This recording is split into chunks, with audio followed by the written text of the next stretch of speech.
Could anyone, even Thawne, be that deranged? You'd be amazed the monsters this world can create. In today's video, I'll be deconstructing the literature of Red Rush to determine if his death was well written or if it's another example of a poorly written speedster. The main inspiration behind this topic originates from a video called Speedsters Only Lose to Bad Writing by RSG2, whose channel and video are linked below. As his video describes, in most instances in which a speedster loses, it is due to the incompetence of the writer. However, in some instances, I can see there being more nuance to a situation that can determine different outcomes, different evaluations, perspectives, and interpretations of a character's abilities, feats, and character traits can change the outcome of unique situations. With that being said, this video is evaluating said traits of both Omniman and Red Rush. To begin, it is important to set some ground rules. 1. In both the comics and the animated TV series, Red Rush does not have enough discernible screen time to have enough consistent feats or showcases of his true powers or potential. Due to this, phrases and statements can't be taken literal, considering we haven't seen his powers or perspective in that regard. However, their statements are important to determine or have insight into the dynamic of the conversation. And 2, considering the lack of data or feats, I'll be cross-referencing Red Rush as well as Omniman's dynamic as reflected by their inspirational counterparts, Flash and Superman. Considering both of these characters are so similar and essentially cardboard cutouts of each other, it is a fair assessment to cross-compare situations or combat evaluations between Flash and Superman to determine how it could affect Omniman versus Red Rush. However, they cannot be treated as a one-to-one comparison due to the fact that Flash and Superman have far more history and consistent feats and or powers. I mean, Flash is consistently showcased to be going faster than light, Superman is consistently showcased to be lifting the moon or planets. I don't think Omniman or Red Rush are really comparable to that. The first scene we have of both Omniman and Red Rush are at the beginning of Season 1, Episode 1, where the Mauler twins try to raid the White House. In this introduction, we get to see the essentials of both of their power sets. Red Rush with an average to above average demonstration of super speed, although he does not demonstrate other traits associated, such as with the Flash having the ability to vibrate through objects or heightened regeneration. Nor does he showcase any other normal superpowers, such as heightened durability, super senses, or super strength, or etc. Although his name and design are unique, he seems to only possess heightened awareness and super speed. Aside from his powers, we can ascertain a bit of his character in the way he talks, acts, and holds himself, which is similar to the Flash. This character analysis helps us to determine why and how he comes to the conclusions of his actions and how he will act in accordance to other situations. Omniman is first introduced saving Dark Shadow from being crushed by a tank. This scene is important as it establishes a few things about Omniman right from the get-go. 1. He has super strength and the ability to fly. His personality seems to be indifferent to the surroundings around him, as if his actions don't take much effort or if he doesn't need to be scared of anything attacking him. I mean, the motherfucker literally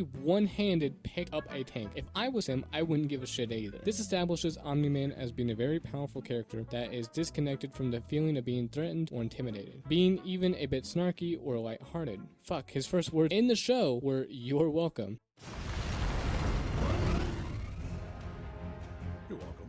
This is a trait that both Omniman and Red Rush share, due to their powers being so unstoppable, and never really fighting anything or anyone that truly pushes them to their limits. They showcase arrogance and narcissistic personality traits due to this. Nolan considerably more than Red Rush, considering his age and his later to be learned true Viltrumite heritage, though it is a trait that they both share. This attribute to their character often leads to impulsive decisions and reckless behavior. While Red Rush may not present any feats in his brief few scenes, Omniman does have a few key scenes that change and reinforce my stance in which Omniman has some level of super speed outside of flight. Again, I think this is mainly subject to his inspirational character Superman, in which he plays a similar role compared to the Scarlet Speedster. In most instances of Superman's top speeds being calculated, similar to Omniman, it took time to build up to that speed. However, for Superman, this does not mean that he is slow. Although the Flash is consistently showcased to be slightly or massively faster than Superman, he still has some level of reactionary speed relative to the Flash and can react accordingly. Now, while the show Invincible doesn't showcase these average reactionary speed feats for Omniman very well, this doesn't mean they don't exist at all. There are 3 scenes that briefly showcase reactionary and blitz feats in favor of Omniman, 2 of which take place before the fight with Red Rush and 1 during. The first scene I want to point out is the dinner scene in which Mark is coming home from finally getting his powers. There's a brief scene in which Omniman rushes in a blitz to sit down at the dinner table. Nolan is not hovering and is clearly presented to be on the ground, implying he ran that fast. A simple and small scene to be sure, but it does establish he can't move that fast without having to be in the air or in flight. Also consider he was coming into his home and didn't have to be going his absolute fastest, so it is reasonable to consider that he can move even faster. The second scene that helps establish an even playing field for Omni-Man versus Red Rush is a brief scene in which Nolan and Mark are throwing a baseball around Earth. Now, I'm not a fucking mathematician or anything, but holy mother of God, does that have to be moving fast for it to cycle around the Earth in like 10 seconds? Yet, what's more impressive is the hand-to-eye coordination to be able to catch something that small moving that fast. Again, these are brief scenes, but they establish what Nolan is capable of. He has more speedster feats than people like to give him credit for. Red Rush, on the other hand, only has one really good scene that establishes his true speed potential. Even within this scene, it appears to be an exaggeration due to how inconsistent or contradictory it would appear with him still wearing the suit after returning back from his fight. If literal moments lasted forever for Red Rush, there is no reason to believe that he wouldn't have had enough time to realize he was still wearing the suit and take it off before his wife noticed. If I can't hold your interest through one conversation. Hold my interest? Olga, please. You can't see things how I do. My perception is just as fast as I am. The briefest conversation with anyone seems like hours to me. It's agony.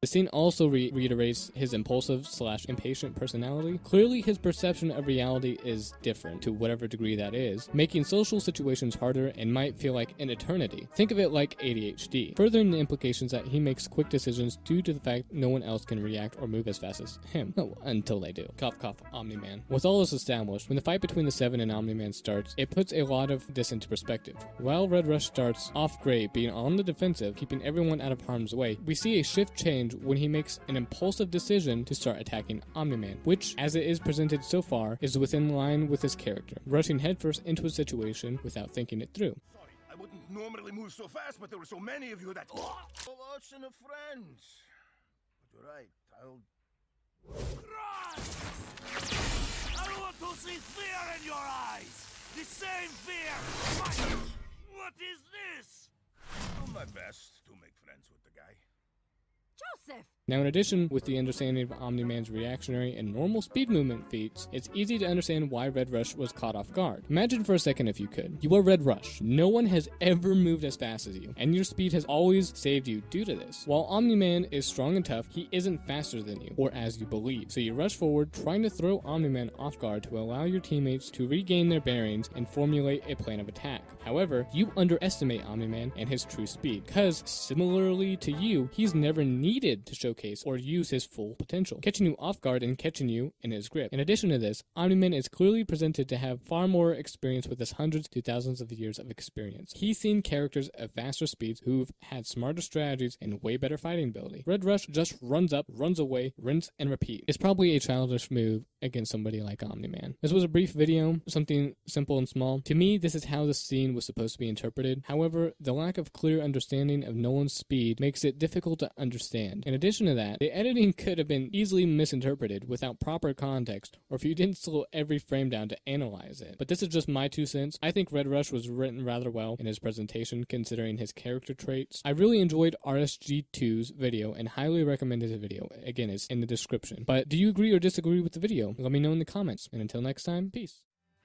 Just 'cause I'm not famous yet doesn't mean I'll never be. Well, I'm just not famous yet. But give me